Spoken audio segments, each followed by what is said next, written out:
how child welfare professionals can use the Black Foster Youth Handbook. Welcome to Part 2. In Part 2 of this three-part series, we are continuing to answer the question, how can child welfare professionals use the Black Foster Youth Handbook in their specific practice and work? But first, let's address the question, why is it the Black Foster Youth Handbook? Yes, so I want to say hello and grand rising, good evening, good afternoon. I don't know when you all will see this, um, but I want to talk about why I'm specifically writing a book for Black foster youth. And I think that this is an important topic because the people that have been supporting me, that have been sharing um, my work, constantly tell me that people are confused as to why it's specifically Black foster youth, and why isn't it all foster youth, and why isn't it other plug and play the ethnicities. And it took me a minute to just kind of like seep it in because I honestly didn't think that it needed to be addressed or explained. But as more people are telling me about the misperception of the Black Foster Youth Handbook, um, I realized that I need to address it. So, the main reason why it's the Black Foster Youth Handbook is because, well, I myself am Black and brown. I'm mixed. So, my father is of African descent and my mother is of indigenous descent, also known as Mexican. And I can really only speak to that narrative, right? If I am Black and brown, I can really only speak to my personal experience in the foster care system and even before the foster care system of racism, poverty, um, which, you know, poverty can also interchange with institutional racism and the history of institutional racism and how that has shown up in different ways in our families and our communities. So that's one reason. Another part is just my personal experience of going through colorism and how that has shaped the way I view beauty and how I had to decolonize my mind and reprogram my mind on what beauty really means as opposed to the quote unquote dominant society's viewpoint and portrayal of beauty. So that's also some pieces that I felt were imperative to talk about. And I do think that as brown and black people, you'll be able to relate to that because, well, more often than not, from the conversations that I've had with young people, older people, we all experience those inconsistencies, whether that's in our mindset or in our families. And it's really important that we shut those narratives down and we replace those narratives with something else. Um, so that's one of the main reasons. A lot of times since I've mentioned and been promoting that the Black Foster Youth Handbook is going to be coming out, and other people have been sharing that, sadly, a lot of people have felt like it was a personal attack on their specific story. They felt like because I specifically am talking about the Black foster youth or people of color, indigenous people, that now excludes their story from being significant or important or relevant, and that is far from the case. I in no way have the intentions of minimizing anyone's story. I do want to be clear that the Black Foster Youth Handbook, however, um, again, is specifically geared towards young people of color because I myself am a young person of color. So it's not a personal attack on any ethnicity or race. And that's something that I've learned that just continuously kept coming up. And I was like, this is actually insane because like why would you think that? But that's why I want to be clear that the Black Foster Youth Handbook is definitely not to minimize anyone's story. However, I do believe that it's just simply different. The narrative of Black and Brown young people, specifically navigating through foster care, is different. Even the history around it, of how institutional child welfare and racism has shown up throughout history, and how Black and Brown communities have a more tribal and communal way of being. Um, we look to our families, we look to our auntie, we look to our aunt, our uncles, our cousins, our big brothers, our other family members to support us. And that has always been, or even neighbors and other people that are in the same ethnicity as us. So the way we even view life, love, um, and I'm speaking historically because I feel like a lot of those pieces and narratives have also been diluted because of the colonization of our ancestors. So that's also important to, and I don't know, like we can't keep putting that under the rug and saying like, oh, we're all the same and everything is the same, and like this doesn't need to be separated from this. But I don't really believe that. I believe that it's more so acknowledging everyone's differences, acknowledging the beauty in everyone's differences, and specifically systemic racism and the child welfare system, recognizing that there are flaws. Okay, there are flaws, there are things that are going wrong, and specifically impacting young people of color disproportionately more than other ethnicities, and taking some accountability, I would say, awareness, accountability, and then really recognizing that, there's a need for change. And how can we start, being clear about some of those solutions? And so that's the main preface of the Black Foster Youth Handbook, um, and why it's so imperative that it exists. When I was in foster care, I felt very alone, um, very sad. I wasn't allowed to be with my siblings. We were separated after we were removed from our kinship placement. So we were first placed with our aunt and uncle, and then it didn't work out, is what I'll say.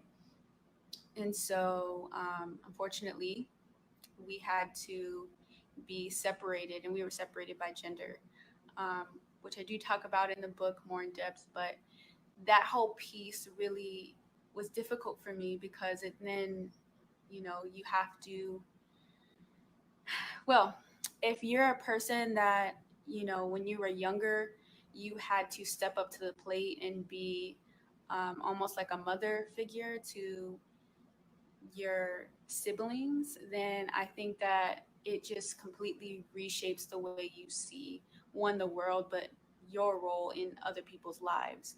You always take on, the provider and take caretaker role because, whether your parents wanted to or didn't want to, they didn't show up in the ways that were most beneficial to you or your siblings. And so for me, that was the case. And so when we were separated, I still had, this motherly duty to, make sure my siblings were okay. And I felt like I had to do this. And it created a lot of, I think, mental challenges for me where I was depressed sometimes because I couldn't talk to them. I couldn't message them. So we just ended up slowly growing apart over the years. One, because our foster parents and the nature of foster care is basically, what's going to be best for the foster parents type of thing. And there's other biases that are at work. So there's like, the bias of if you're a young woman of color that possibly or more than likely you're promiscuous, and that means that quote unquote fast or whatever it is. Even if you're not, there's already people that view you that way. And same for young men of color, where you'll be viewed as promiscuous, you'll be viewed as aggressive, you'll be viewed as um, basically on your way to be a quote unquote thug. So there's a lot of biases that come around and understanding the narrative of what it means to be black in foster care, or brown in foster care. And those narratives can't be erased just because everyone wants it to be, all foster youth matter kind of stuff. And I agree with that. All foster youth do matter. And it's the same thing with the all lives matter and, other things. But it's it's not really about that specifically. It's about um, all of our experiences matter. However, this is me speaking on my piece in my personal story and hoping to educate young people that are currently experiencing foster care and have already experienced foster care, as well as those that are supporting young people, those that are always around them and talking to them. So that includes social workers, foster parents, um, or resource parents, CASAs, GALs, all of that. And it's definitely not going to be overnight process and like, oh, this is really cool. This has been like decades and decades of evolution of the foster care system. And so it's really those four things that I said, like going back to becoming aware of those biases towards specifically young people of color, and how can we do the work to make sure that we're not stepping on their opportunities to move forward. I've heard from so many people that, you know, because they were a quote unquote, like golden child or doing well, that they received certain opportunities or even knowledge of opportunities um, more so than others. And that also isn't fair, because just because someone is not coping well to their new reality, um, that shouldn't be demonized and seen as like you don't deserve access to these opportunities or resources. And that's another topic for another time, but that's also in the book. And how can we become more equitable about providing those opportunities and access to resources? Because something else I learned is that over traveling across the nation is that there's over like hundreds if not thousands or hundreds of thousands of organizations, specifically for foster youth, and nobody really is talking about all these organizations. There's so many, and so many resources. And that's also something that I want to bring to the light, is that hey, there's resources, there are people that care about you. You're not alone. And you definitely can make it through, because at the end of the day, it it won't feel that, it's not going to feel like that. It's going to feel like, there's no way that I can get through my situation. It will feel like there's no way that like I'm ever going to become, whatever their version of success is. And it's just not true. That's a narrative that maybe our parents told us, maybe someone we really loved and cared about said something very negative to us. For me, that was the case. My mom said a lot of negative things to me and others about how I was going to be just like my mom. And that wasn't a compliment, I'll say that.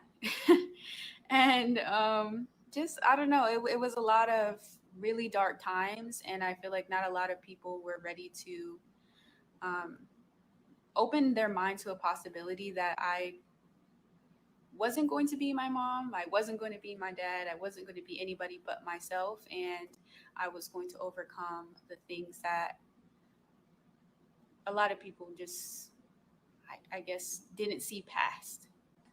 And just because it doesn't seem like it's a quote unquote reality at that time, um, doesn't mean that that's not possible. I mean,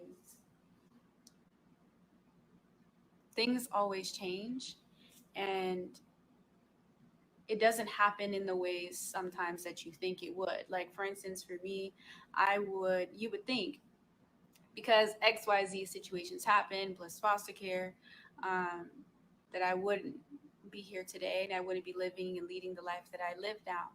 But I do.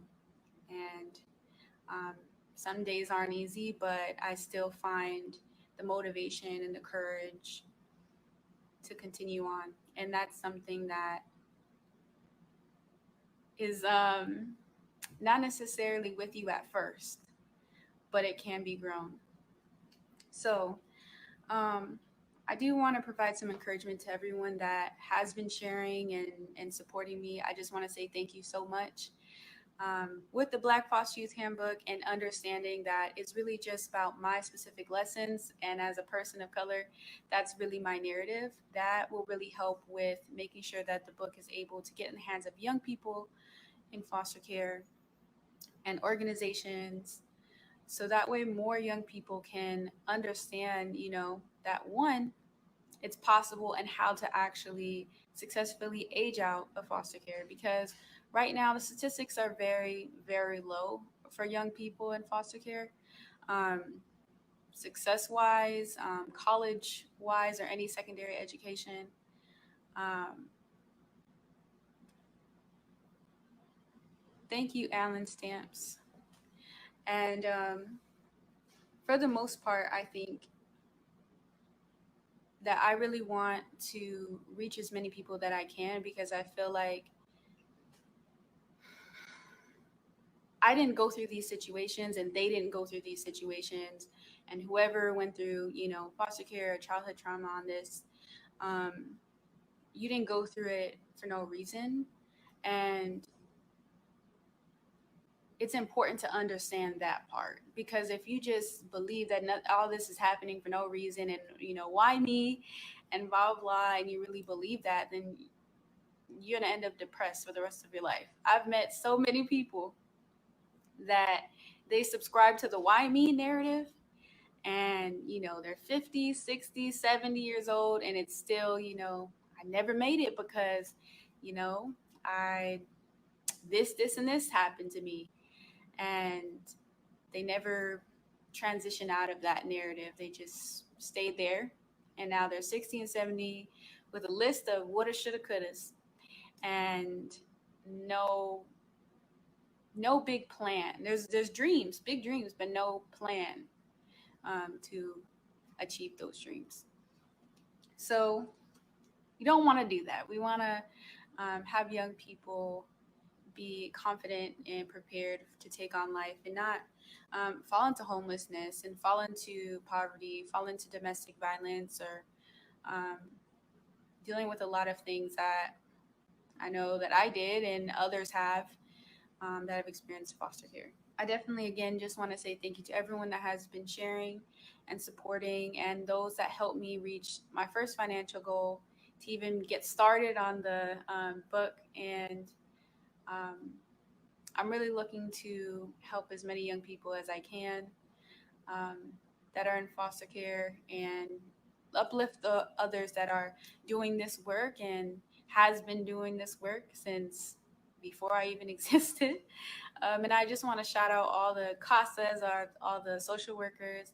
Shout out to all the foster parents, the resource parents. And shout out to, all the people even considering, being foster parents or support to young people and families. So young people and families, because I think um, that's also a focus that has been lost over time, is like, let's just focus on this isolated child, but like we also need to focus on like the community and the family, and how can we support the community coming together, because I'm all about unity.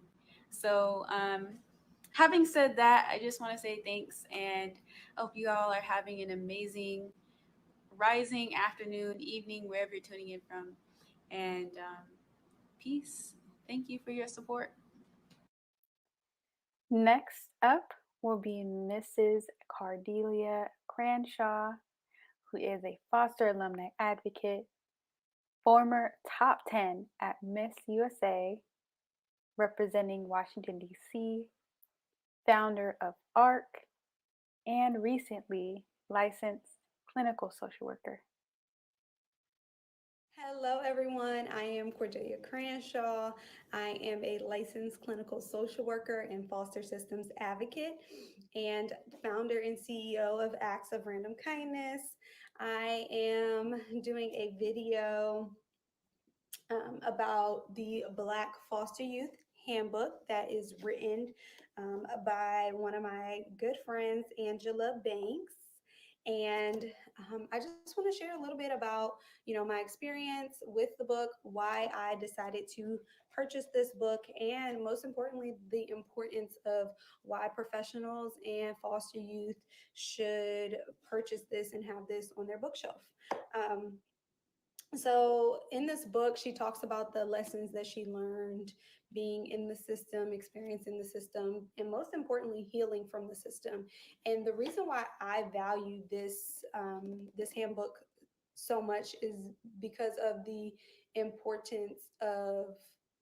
um, the importance of healing from your trauma.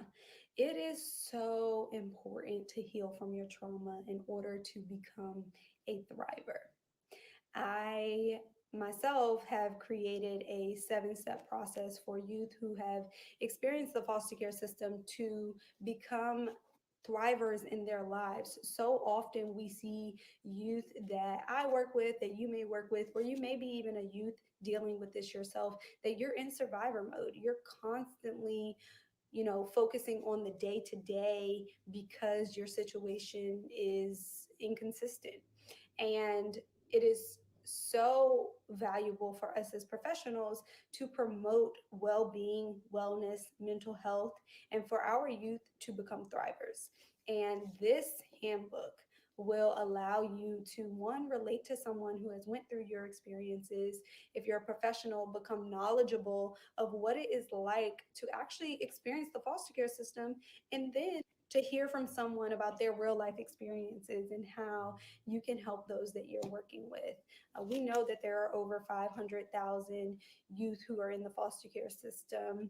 And what that means from them for them is that, and what statistics say is, not only were these youth removed from their families, not only was that the case, but they also are being bounced around from home to home while in the system. They have the chance of not getting their basic needs met and then going on and not graduating high school. I think the percentage is what, like 50%.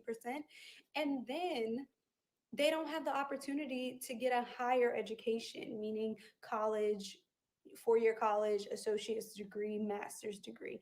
That percentage is anywhere from 3 to 6, maybe 10, maybe 10%. So these are the situations and circumstances that these youth are experiencing, and a part of how that can all be avoided, a part of how we can begin to debunk these myths, begin to change the trajectory of the lives of children facing the foster care system, rebuilding our communities, and making sure that our youth are successful citizens in their own communities, is this book. This is it. This is it. This is um, definitely going to give you real life. And that's what I love so much about this book. Her ability to just be real with the audience, with her readers, and be vulnerable and talk about the things that she experienced as a foster youth and how youth, especially African American youth, can maneuver through the system and become successful. So I'm so grateful to have had the opportunity to share with you all why I believe this book needs to be on your bookshelf, whether you're a professional, stakeholder, a youth. Please get this. This needs to be on your bookshelf. It is something that really is going to open your eyes and insight, especially those who have not experienced the foster care system. It's something that you really cannot explain and describe if you've never been through it. And, we have that connection. Angela and I, we have that ability to know what it's like to have been in these youth's shoes. What it's like to be removed from your family, to face trauma, but then ultimately to heal. And I'm so grateful that her and I have been able to connect on ways that you heal through your trauma, because everyone experiences trauma differently. It impacts them differently. However, it sticks with you forever, forever. And it's something that we can never get rid of. We can never go back and undo. But gratefully, our experiences and our struggles have shaped us into the women that we are today, and have allowed us to find our passion and our purpose. And so, um, I just love that, and I love this book, and I can't wait to finish getting through the entire thing and using it for the work that I do with the children and families that I serve. Well, what is the problem this book is addressing? This book, the Black Foster Youth Handbook, is to address one, the effects of foster care um, for young people during foster care, as well as what happens to young people after foster care, as well as supporting child welfare professionals in trying to guess what a young person is going through and how they'd be able to support them. In the book, there are several tips, lessons, chapter exercises, and so many ways that you learn as a child welfare professional how to interact with your youth, how to find out different things about what they're going through in their personal lives, and also helping them to not just stay in their trauma, but be able to dream and plan for a life beyond it. The Black Foster Youth Handbook is a double edged sword that addresses multiple problems, but mainly those two. One, the problem of young people aging out without self sufficiency, esteem, or a support network. And two, for child welfare professionals to understand how to stay connected, how important it is to stay connected, as well as being a partner through the experience of foster care. Next, we are hearing from Tamisha Macklin, foster alumni advocate, spoken word artist, and co founder of Elevating Connections. Hello, everyone. My name is Tamisha Macklin. I am a foster care youth alumni and also program manager at Elevating Connections. Today, I'm going to talk about how child welfare professionals and really any youth serving professional can utilize the Black Foster Care Youth Handbook when working with their clients. So when I found out about the Black Foster Youth Handbook and when Angela asked me to be a part of the book launch, I was really excited because this is something that has been missing from the child welfare system for a really long time. A lot of youth need, especially youth of color, need resources that's going to support them on their journey, but that's going to really specifically talk about what it's like, what that experience is like being a youth of color within the child welfare system. And through my lived experience, I had firsthand knowledge on some of the challenges it was to grow up and oftentimes be, the only Black person, in the household. And then to also not really know about like who I am and my history. And I didn't have my mother growing up, and so even Black hair, and how to take care of your hair and how to embrace that when people are like, your hair's nappy and things like that. And this handbook touches on that, and it embraces that, and it talks about how beautiful it is to be natural and be who you are and embrace who you are as a person. So I'm really, really excited to introduce this with my youth at Elevating Connections. And the way that I'm going to do that is that I'm starting a book club through one of our programs. So let me back up just a little bit and tell you a little bit about Elevating Connections and the work we do and how that came about. So Elevating Connections started through a summer camp program called Camp to Belong. This is a national organization. And so I found out about Camp to Belong in 2012. And I knew, and so Camp to Belong reunites siblings that are separated in foster care. And I was separated from my siblings. So when I found out about this amazing program, I was like, I have to be a part of it. And I wanted to volunteer. So because when I transitioned out of the foster care system, I decided that I wanted to help other youth on their journey. So I did a lot of volunteer work, and I was studying human services at the Community College of Denver. So I ended up, being a camp counselor, and then I had the opportunity to get together with the executive director of Elevating Connections and other board members to start something because we wanted to serve youth, not just for 1 week over the summer. And so we wanted to have a year-long programming for youth that were separated from their siblings. So we came together and we started Elevating Connections. And and we've expanded and grown. And so we did connecting events. And then as we got further along, we're like, I work full-time with runaway and homeless youth. And so I wanted to have like more resources for youth that were transitioning and also having resources for older youth. So we ended up starting the Empowering Youth Expressions program. And that started through writing workshops and poetry.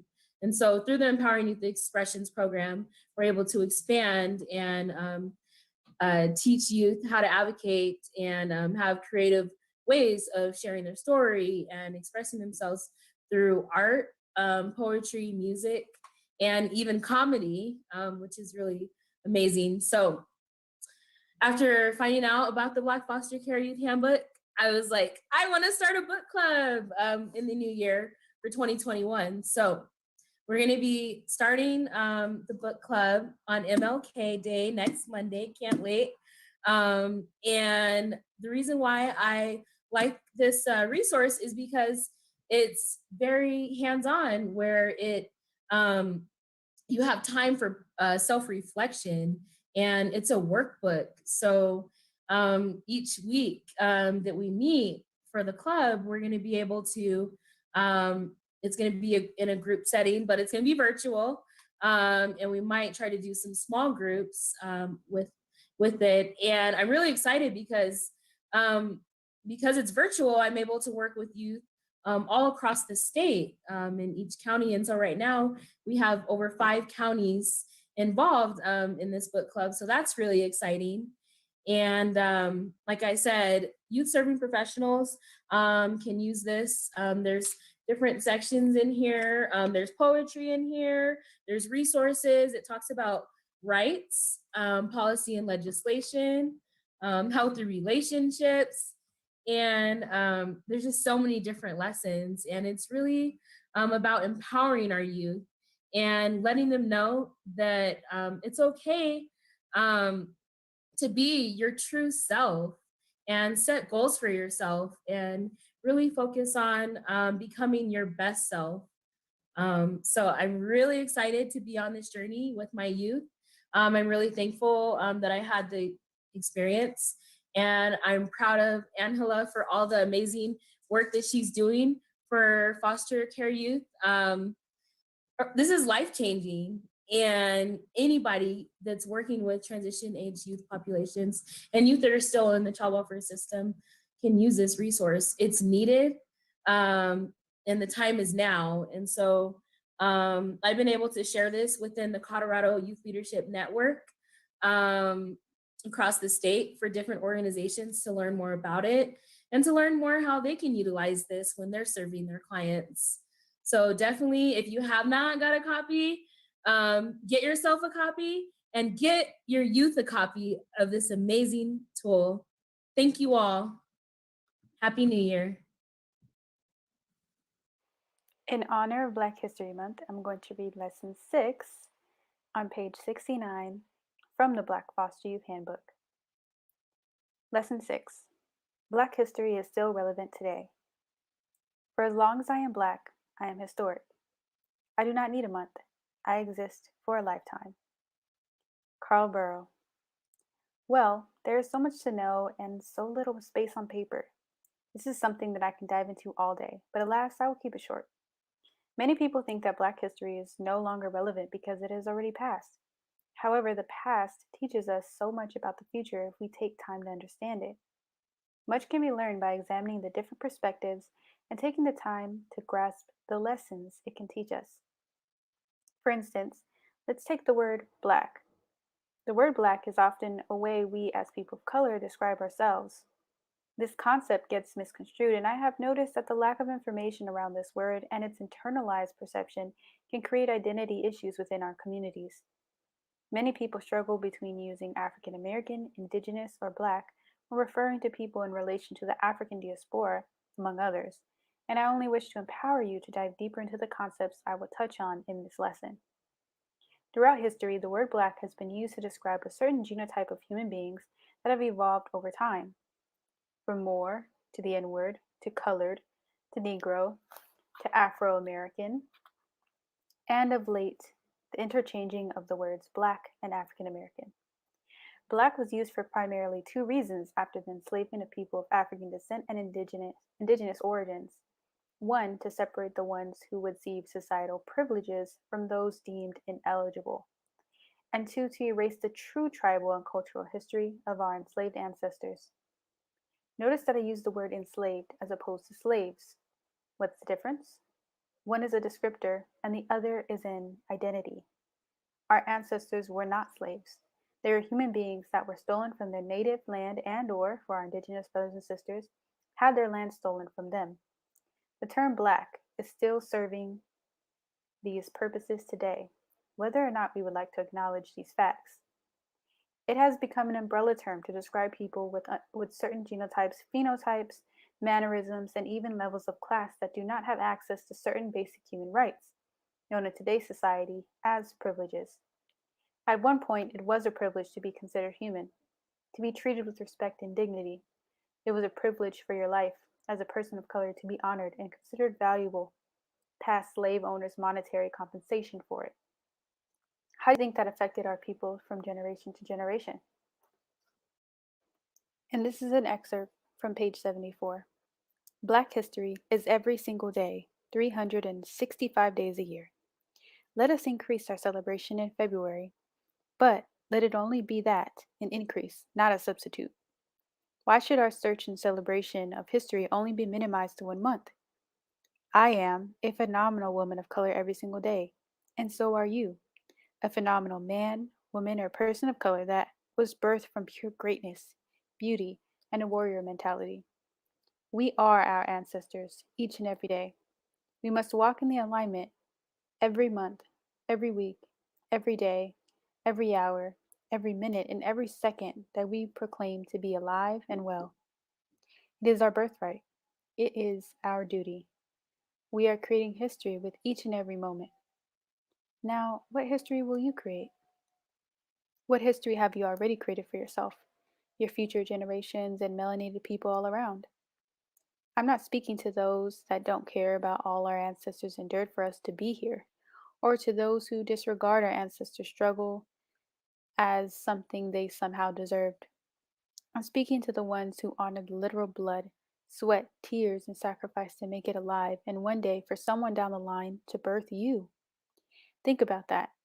Your lineage made it through all of that pain and anguish beyond what many of us couldn't possibly understand to one day birth you. And that's just the tip of the iceberg. Your purpose on this planet is sacred. So let's stay focused. Black history is 365 days a year, not just 1 month of the year. Let's celebrate our history in February, but understand that the work continues for the months and lifetimes to come.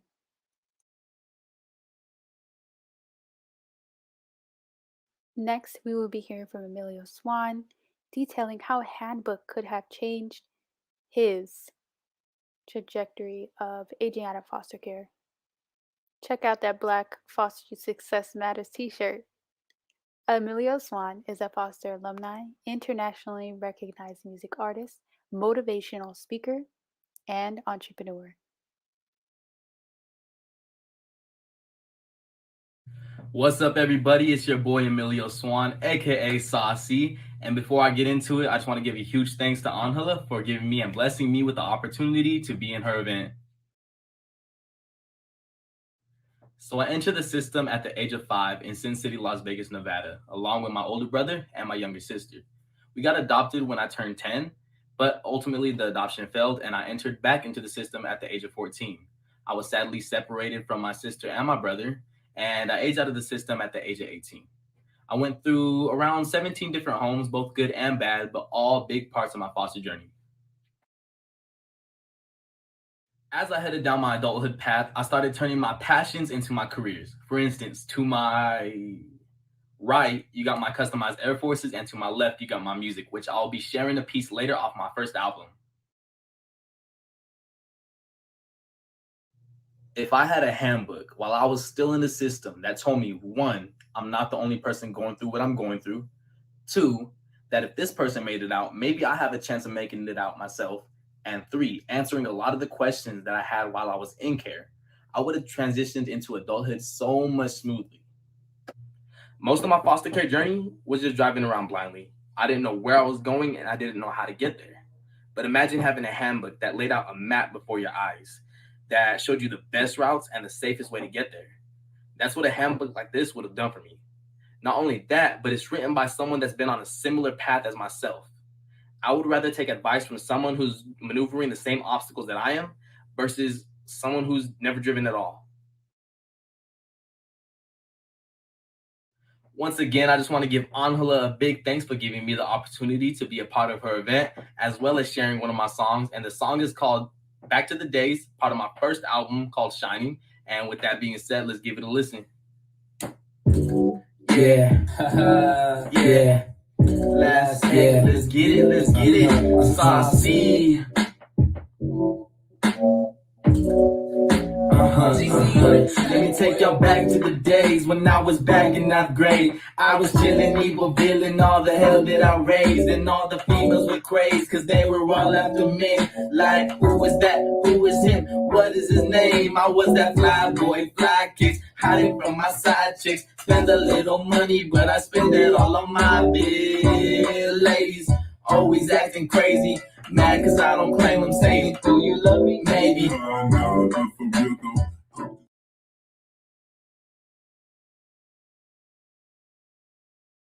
Yes. Oh my gosh, I just love that song. So, if you haven't already heard of Saucy, go ahead and check him out on all platforms. Check out the song Shining and the other songs on his album. It's honestly so dope. And I don't say that about all music. I just genuinely love his music. And he just, he's going up. So if you know anyone that knows someone that is a producer or, reach out to him, and he is amazing. So let's take a look inside the Black Foster Youth Handbook. And this right here is actually the Fostering Success Scavenger Hunt. Like I said, there's all kinds of activities um, and worksheets and all kinds of things in here. This is the color version of the Fostering Success Scavenger Hunt, which really uh, supports young people's journey in foster care, helping them to understand the terminology and get acclimated in the new space that they're in, as well as so many other things. So essentially, how you could use this is you could make a copy of it, or you could get a copy of it on, where is it? On the website at www.blackfostercareyouthhandbook.com, and you'll be able to print it out and hang it up in the room or in a mutual location, and have young people go through each and every one until you're completely finished with the scavenger hunt, which the rest of the book will help you go through this, as well as bring up other activities for you and your young person to get acclimated together, as well as prepare them for success outside of foster care, interdependence, not independence, interdependence, and begin to heal.